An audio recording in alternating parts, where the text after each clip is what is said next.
Aí. Vamos lá, galera, vamos lá. Aí foi.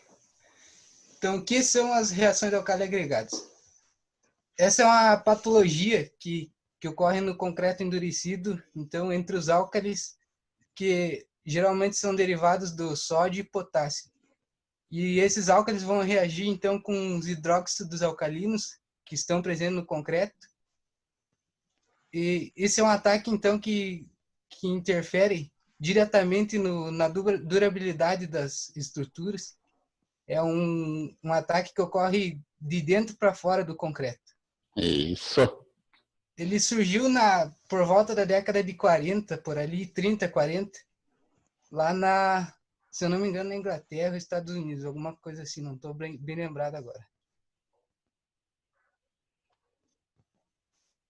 Pode passar, Esther.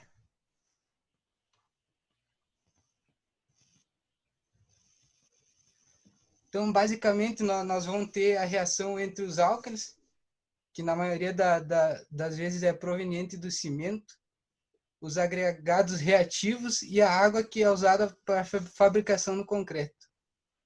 E como forma o produto dessa reação, então, vai ser um gel higroscópico que vai se formar em volta do agregado, que em contato com a umidade através da permeabilidade do concreto, tanto líquida quanto em vapor, água, esse gel vai expandir e começar a gerar tensões internas no concreto.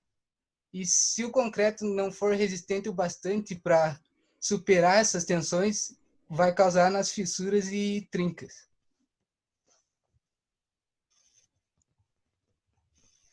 Então, acho que pode passar a lista. Espera aí que parece que deu uma travada. Tudo bem. Aí. Então, numa analogia bem simples, comparando o concreto com o nosso corpo, pode-se dizer que as trincas e fissuras seriam a febre do nosso corpo quando não estamos bem. Ou seja, que é um sintoma de que tem algo errado no corpo ou na estrutura do concreto, seja assim. Perfeito. Pode passar. Muito bom. Vou falar um pouco de como e quando ela se manifesta e depois vou falar sobre como são divididos ali. Então, quando se manifesta, até o momento assim não existe uma idade certa para se manifestar. Ela pode se manifestar em poucos anos após o término da construção ou em muitos anos. Não tem uma base de idade, assim, uma média. Porque vai depender de muitos fatores que causam essa patologia. Como o tipo de cimento, a condição da temperatura, disposição de umidade e assim por diante. E como se manifesta? A manifestação como ocorre a manifestação vai surgir um quadro de fissuração bem típico, que é chamado por alguns como escama de crocodilo ou escama de peixe. Ela forma uma espécie de mapa. Só que também depende muito das estruturas e tipologia do concreto, como o concreto armado ou protendido. Surgindo, a partir daí, então, dependendo do tipo do concreto, ela vai formar de forma diferente. Então, não tem um padrão certo também para a formação. E segundo a revista do Ibracon, o primeiro caso de reação alcali agregada no Brasil foi na barragem de Peti, em Minas Gerais. Então, logo que surgiu ali, não se tinha... A ideia era que só surgia em barragens ou em estruturas hidráulicas. Só que com o passar do tempo foi surgindo também em edifícios e casas. Então, existem 3 tipos de reações alcali agregadas. Tem a reação alcalicílica, que ocorre quando a sílica é envolvida pelo hidróxido de cálcio, dissolvido a partir dos álcalis do cimento, atacando os poros do concreto superfície dos agregados, formando então o gel expansivo. Esse é o tipo de reação mais rápida, então. E as sílicas mais comuns, que são o vidro natural ou o vidro vulcânico, o quartzo, a opala, a tridimita e a cristobalita. Daí tem a reação álcali-silicato, que é um processo bem semelhante ao da alcalicílica, só que é um processo mais lento. Tanto é que tem pesquisas, enfim, e engenheiros que nem utilizam esses dois termos juntos, porque por ela ser bem parecida. Então, a reação alcalicilicato ocorre quando os hidróxidos dos álcalis reagem com os silicatos e se agregam entre a pasta do cimento e o agregado.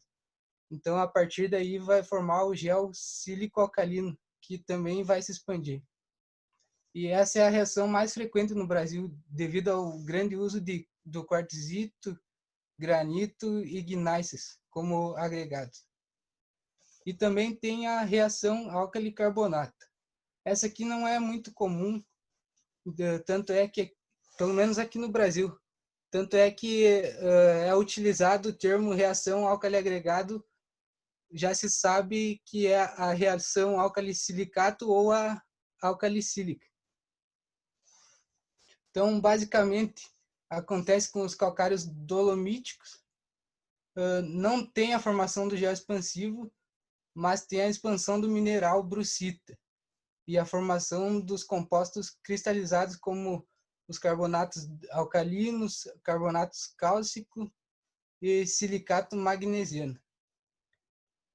Ela forma, então, a combinação dos álcalis com hidróxidos de magnésio, que causa a desdolomitização do agregado, o que modifica a estrutura do calcário, provocando, então, o aumento de volume e enfraquecimento da ligação pasta-agregado. Vou passar a palavra para o próximo, então.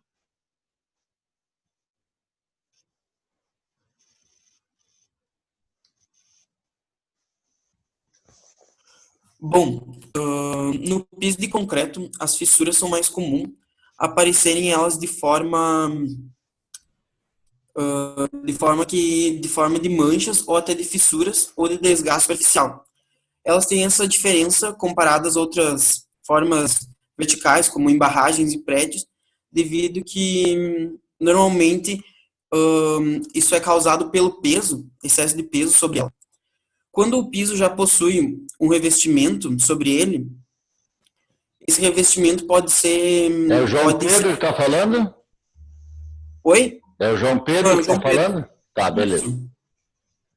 Bom, continuando, sobre o revestimento, é comum a aparição de bolhas, falhas irregulares e principalmente de trincas e fissuras. Esses pisos também sofrem muito uma perda de vida útil a partir do uso excessivo de produtos químicos sobre ele, principalmente graxas e óleos, entre outros. E também quando tem muita luminosidade que aquece extremamente o piso, ele acaba perdendo muito sua vida útil dessa forma. Pode passar.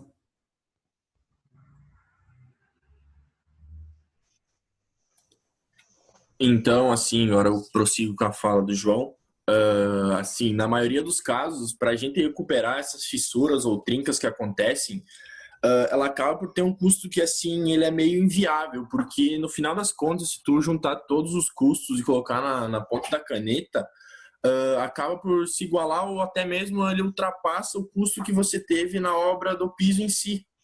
Mas, enfim, antes de tudo, para a gente prevenir esses casos, é bom a gente ter um planejamento e um projeto consistente, porque isso já é uma grande ajuda e previne muito bem as ocorrências dessa patologia, né? E aqui tem uma frase também no slide que diz que o projeto irá definir a execução. Sem ele, essa etapa terá um caráter de improviso e certamente o resultado final será duvidoso. Então, é melhor tu garantir já no projeto, já no planejamento, para tu não ter esses imprevistos e tu acabar por ter esse final, vamos dizer assim, duvidoso. Pode passar, Esther. Então, assim, as trincas e as fissuras, elas são fenômenos próprios e inevitáveis do concreto armado e que podem se manifestar nas 3 fases do concreto, que seria na plástica, a de endurecimento e do concreto já endurecido. Na fase plástica dele, as trincas, elas surgem por conta da retração plástica, que a retração plástica ela seria mais, como posso dizer, o suor do concreto, é no momento que a água ela é eliminada na fase de endurecimento, assim. E também na parte do assentamento plástico, que seriam as últimas deformações do concreto antes dele se solidificar bem, né? Daí, na fase de endurecimento, seria por conta das restrições da precoce movimentação térmica, da precoce retração do endurecimento, que seria como na fase plástica, seriam os últimos movimentos dele antes de endurecer bem, e o assentamento dos apoios. E daí, já na fase do concreto endurecido, as principais causas, elas seriam por conta mais dos detalhezinhos do projeto, como eu falei antes, por conta do detalhamento inadequado, a construção sem os cuidados indispensáveis, cargas excessivas, que isso a gente pode prevenir tudo planejando e tendo um projeto bem estruturado. Pode passar, Esther. Então, agora algumas definições e regulamentos das fissuras. Na norma brasileira aqui seria a NB-1 de 1978, que naquela época considerava a fissuração nociva quando a abertura das fissuras na superfície do concreto ultrapassava esses valores que eu vou dizer para vocês, que no 0,1 milímetro para peças não protegidas em meio agressivo, 0,2 milímetros para peças não protegidas em meio não agressivo e 0,3 milímetros para peças protegidas. Pode passar, Esther.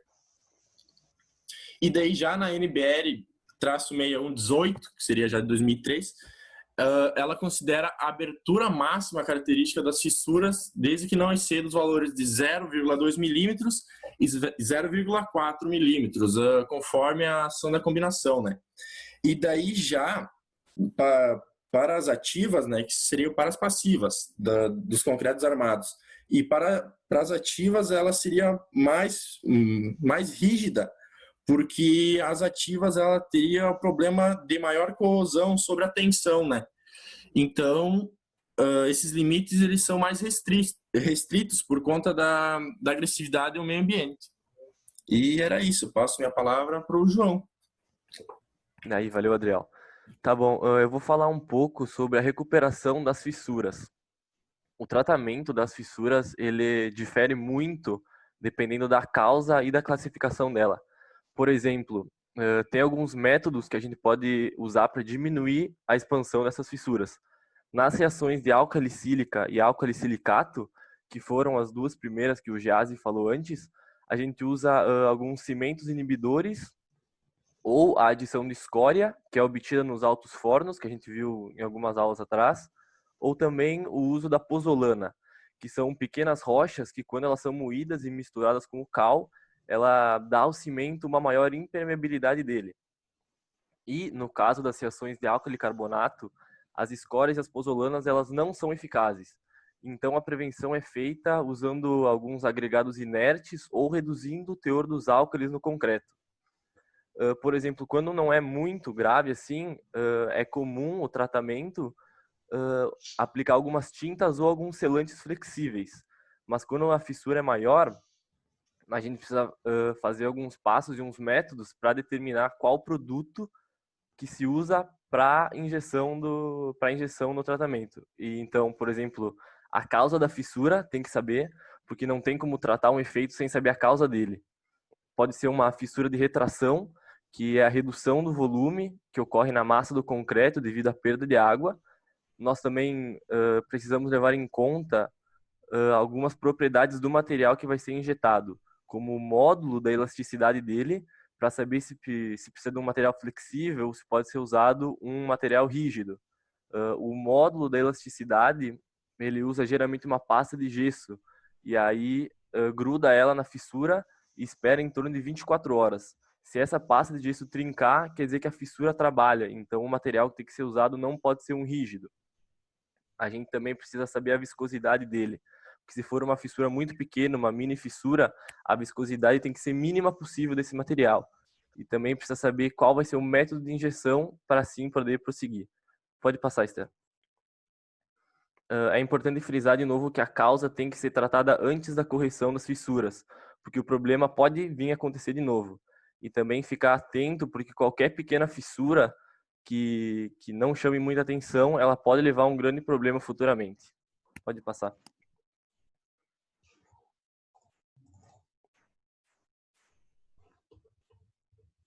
Aí por isso que a gente precisa de um engenheiro capacitado e de um bom projeto, porque o projeto de recuperação ele deve mapear todas as trincas e as fissuras e recomendar o tipo de tratamento adequado para realizar isso aí. Esther, é tu que fala agora?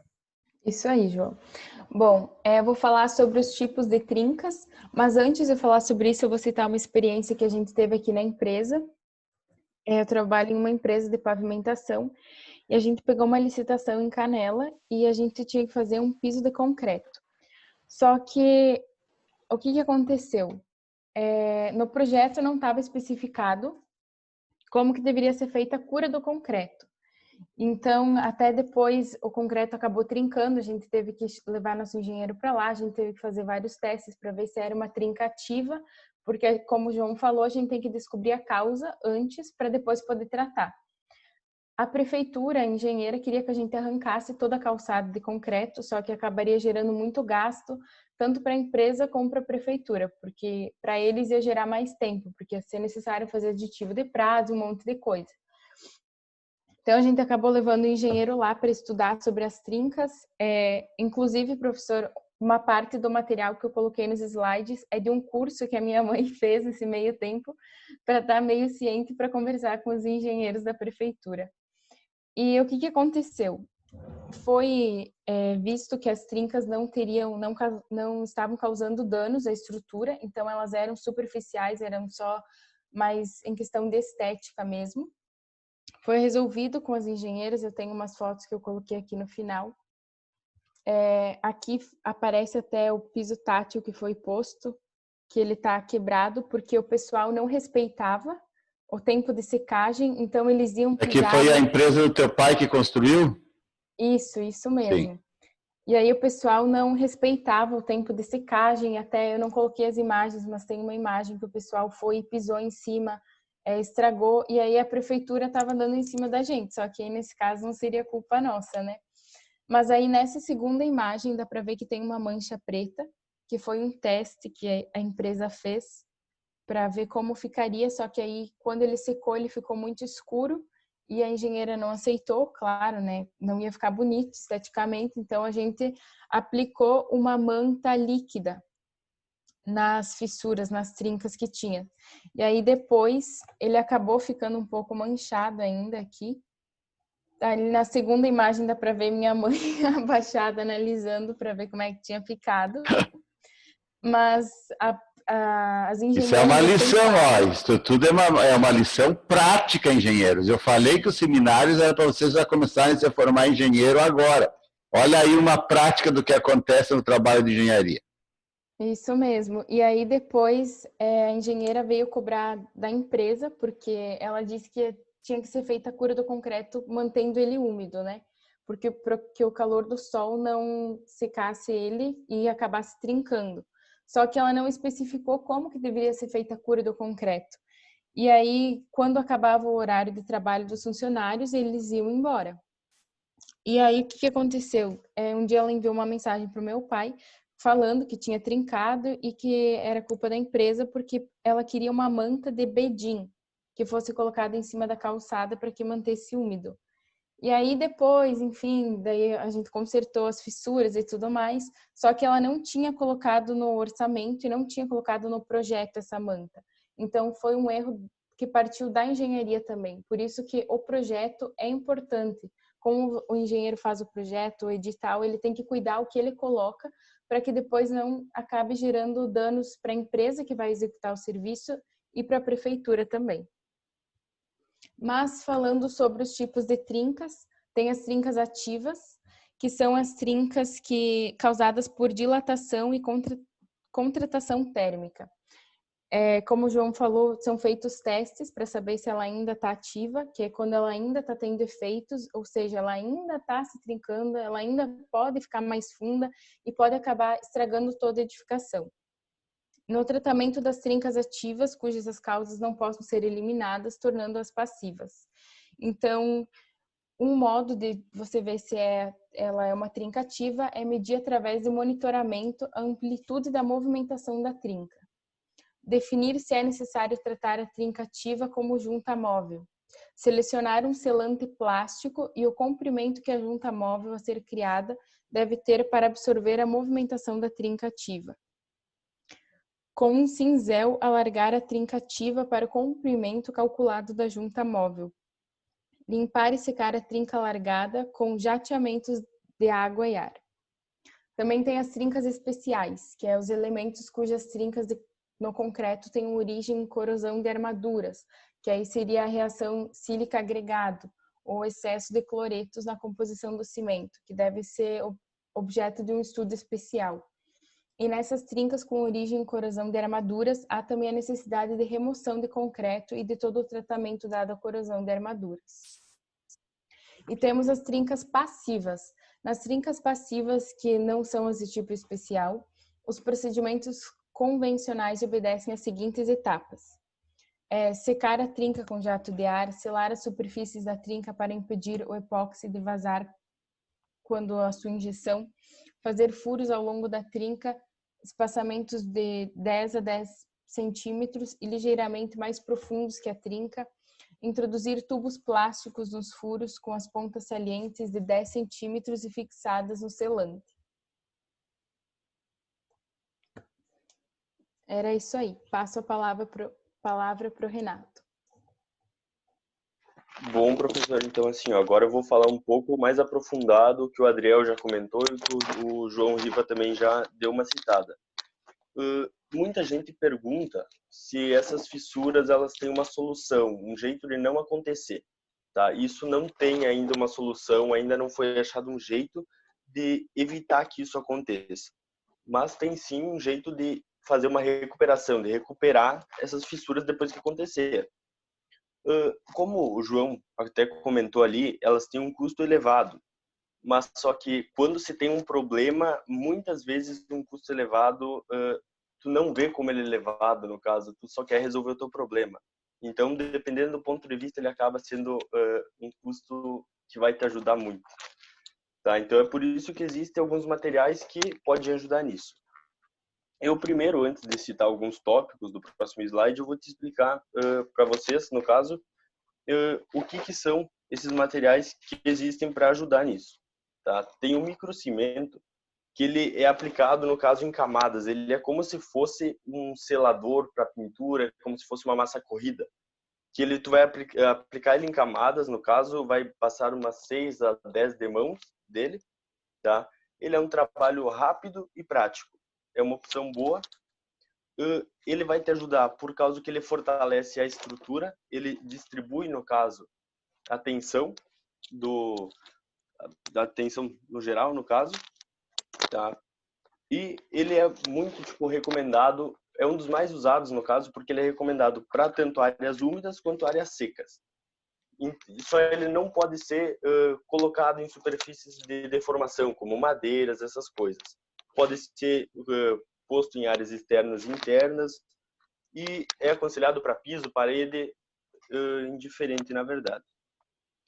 Tem também o poliuretano. Poliuretano, ao contrário do microcimento, que é como se fosse uma argamassa que tu passa, ele é injetado. Essa injeção, no caso, ela impede as agressões externas. Tá? Ele estanca as infiltrações. E esse poliuretano ali, também o João Riva estava falando que tem que ser estudado quando tem as coisas rígidas e flexíveis, certo? As rígidas do poliuretano, elas se polimerizam com a água, então elas se fortalecem, elas ficam tipo como se fosse mais forte, tá? E as flexíveis, no caso, elas são tipo um gel, que elas vão expandir ali também, vão conseguir dar conta do recado. Como tem as flexíveis, existe uma espuma que porque o poliuretano, no caso, ele pode ser usado até em jatos de água, fluxos de água grande, entende? Então, primeiro tu usa uma espuma para estancar esse fluxo mais forte, e depois tu vai usar o gel, que durante um tempo ele vai demorar ali, mas ele vai, em questão de 24 horas, um pouquinho mais ali, ele vai conseguir secar e tornar o efeito desejado. Logo após isso, até tu pode passar ali o slide, Esther. Ali. Daí, no caso, antes eu expliquei ali que os mais usados eram o microcimento e o poliuretano, porque eles podem ser para as áreas secas e úmidas, tá? E o epóxi, que ele também é de injeção, ele pode ser usado para as áreas secas. Ele é injetado também com brocas, no caso, no ângulo de 45 graus, tá? Numa trinca.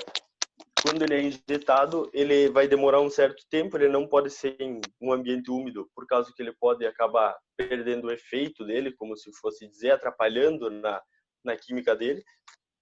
Então, tu injetando ele a um ângulo de 45 graus na fissura, ele vai acabar prendendo novamente essa estrutura ali.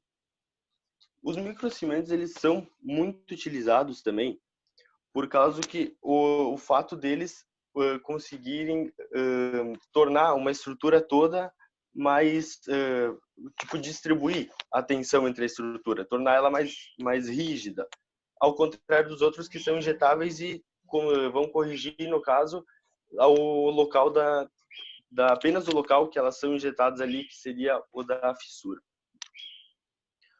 Muita gente não entende muito disso e tenta acabar querendo resolver o problema pelo seu próprio laudo, tentando inventar um jeito. Como muita gente preenche com isolador de umidade, eu não sei se vocês vão conhecer, mas por marca, de repente, Hidroasfalto, que é uma marca famosa, tentam pintar como se fosse, porque acham que o problema é realmente só a umidade. Então, isso não vai adiantar. Se tu não corrigir o problema do jeito certo, isso não vai te adiantar. Deve ser feito todo um tratamento e depois, sim, colocado um isolador de umidade para garantir. Eu queria também, professor, aqui encerrar a participação do grupo com uma frase que a gente estava até discutindo, e como ao longo do nosso trabalho a gente veio falando, todos esses métodos eles têm que ser feitos por profissionais muito capacitados, porque não são métodos simples, tá?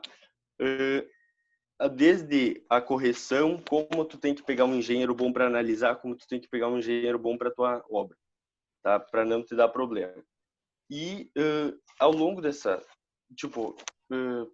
pegando no caso esse gancho da capacitação, queria encerrar com essa frase que nós colocamos até no nosso trabalho escrito, que a frase é a seguinte: construir é uma coisa rápida e simples.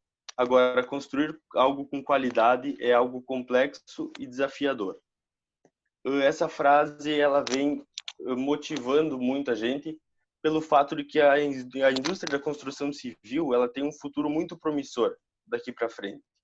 Só que para a gente manter essa perspectiva boa, a gente tem que buscar evoluir, buscar mais, buscar a solução para esses problemas. Com toda essa tecnologia que a gente tem, se a gente não buscar uma solução que ainda não existe, a gente vai ficando